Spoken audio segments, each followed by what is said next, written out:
ہاں اگر ہر انسان مسلمان پیدا ہوتا تو پھر پیدا ہونے کے بعد اس کے دائنا کان میں اذان اور بایاں کان میں تکبیر کیوں سنائی جاتی ہے؟ کوئی نہیں ایسا ہے. دیکھیے اگر ہر انسان مسلمان پیدا ہوتا نا تو اللہ کو یہ کہنا ہی نہیں پڑتا الرحمن علم القرآن خلق الانسان. ضرور یہ سورہ رحمان تیسری آیت میں اللہ نے بولا اس نے انسان پیدا کیا ہے بولا.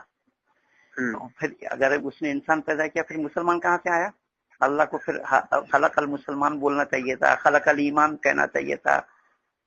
نہیں بھیا میں اچھا اللہ نے کہا سورہ ال عمران آیت نمبر 19 نوٹ کر لیجئے اور آیت نہیں میرے کو پتا ہے آیت نمبر 85 اچھا کہ ایک ہی دین ہے جس کا نام اسلام ہے.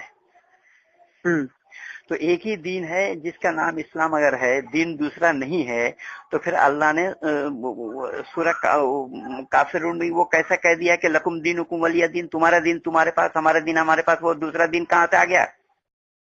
السلام علیکم ورحمۃ اللہ وبرکاتہ.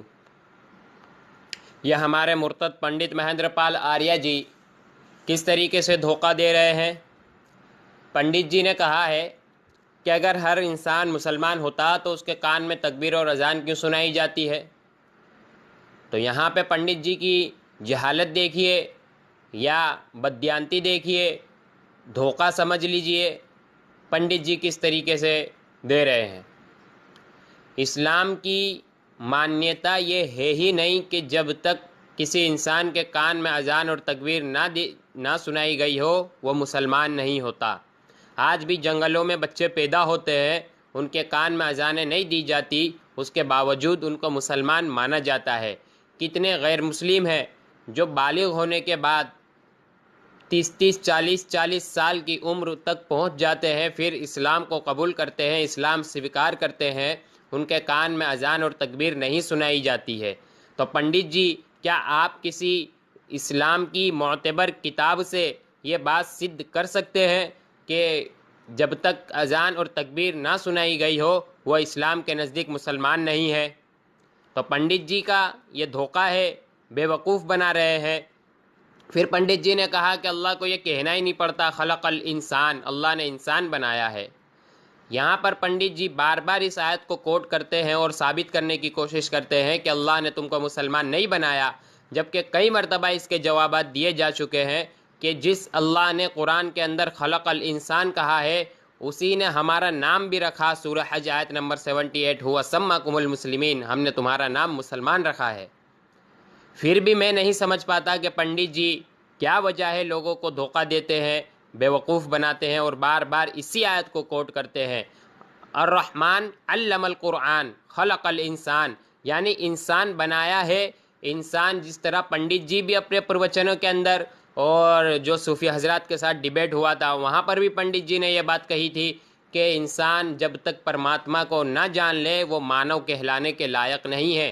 یہاں پر اللہ نے جو اس سے پہلے آیت کہی, جو پہلے آیت آئی ہے خلق الانسان سے, علم القرآن, یعنی قرآن کو پڑھے بنا کوئی انسانیت کو حاصل نہیں کر سکتا. اب پنڈت جی جب آپ خلق الانسان کو مانتے ہو تو علم القرآن کو بھی مان لو اور اس بات کو سویکار کر لو کہ جب تک کوئی انسان نہیں بن سکتا کہ وہ قرآن نہ پڑھ لے, قرآن نہ سمجھ لے. تو یہ پنڈت جی کا دھوکہ ہے. اب کہتے خلق الانسان کیوں کہا؟ جس طرح ویدوں کے اندر منوربھو بتایا گیا کہ مانو بنو, تو وہاں پر بھی یہ آنا چاہیے تھا آریہ بھو, آریہ بنو. وہاں پہ کیوں منوربھو بتایا گیا؟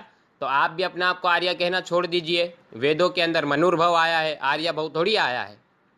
پھر پنڈت جی نے جو سورہ آل عمران کی جو آیت پیش کی ہے ان الدین عند اللہ الاسلام, اور ترجمہ غلط کیا کہ اللہ کے نزدیک ایک ہی دین ہے, دین اسلام ہے. پھر سورہ کافرون کو فٹ کر رہے ہیں لکم دینکم ولی دین, تمہارا دین تمہارے ساتھ, ہمارا دین ہمارے ساتھ. تو کہتے ہیں یہاں پہ دوسرا دین کہاں سے آیا؟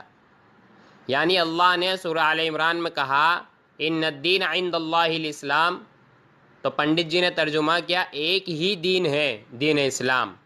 اب وہاں پہ دوسرا دین کہاں سے آ گیا جس کو اللہ کہہ رہا ہے کہ تمہارا دین تمہارے ساتھ؟ پنڈت جی کا ترجمہ غلط ہے. آپ نے سورہ آل عمران کی آیت کے اندر یہ ایک کہاں سے لے کر آ گئے, ایک دن کہاں سے لے کے آ گئے؟ وہاں پہ بتایا گیا ہے ان الدین عند اللہ الاسلام, کہ اللہ کے نزدیک معتبر دین اسلام ہے، مقبولیت والا دین اسلام ہے، بناوٹی دین کا انکار نہیں کیا گیا، بناوٹی دین کی نکیر نہیں کی گئی ہے۔ اور بھی قرآن کے اندر ایسے کئی جگہ بناوٹی دین کا ذکر آیا ہے، تو یہاں پر بھی جو بتایا گیا لکم دینکم ولی دین، تمہارا دین تمہارے ساتھ، ہمارا دین ہمارے ساتھ، تو آپ جو پنڈت جی ٹکراؤ اور کانٹرڈکشن جو پیدا کرنا چاہتے ہیں قیامت کی صبح تک نہیں کر سکتے، کیونکہ اللہ نے یہ نہیں کہا ہے وہاں پہ کہ ایک ہی دین ہے، وہاں پہ کہا معتبر دین اسلام ہے۔ تو میرے بھائی پنڈت جی اسی طریقے سے دھوکہ دے رہے ہیں، لوگوں کو گمراہ کر رہے ہیں، خود مرتد ہو چکے ہیں اور لوگوں کو مرتد بنانے کی قسم کھائے بیٹھے ہیں۔ انشاءاللہ پنڈت جی کے ایک اعتراضات اور ایک جھوٹے جو اعتراضات اور جھوٹ ہے پنڈت جی کا دنیا والوں کے سامنے رکھوں گا انشاءاللہ۔ جزاک اللہ۔